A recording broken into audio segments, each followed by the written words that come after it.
hari ini kita turun bersama tim Satgas Pangan ya, atau ini baik pemerintah provinsi maupun pemerintah Kota Banda Aceh, juga dari Polda, lintas terkait.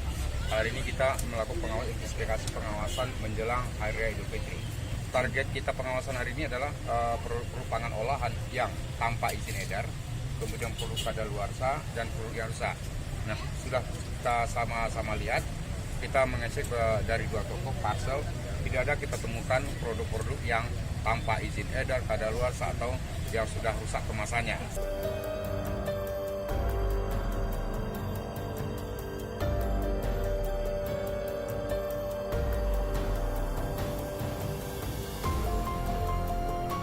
Kita selalu mengimbau kepada masyarakat, cek kemasan, ini ya, itu kemasan, cek label, cek izin edar, cek kadaluarsa.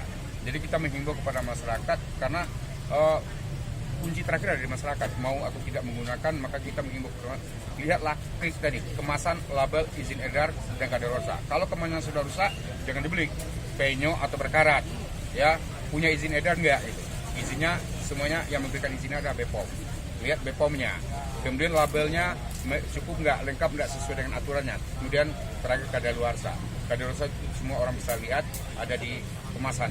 Makanya konsumen harus cerdas, apa yang diperdagangkan itu jadilah konsumen cerdas gitu ya.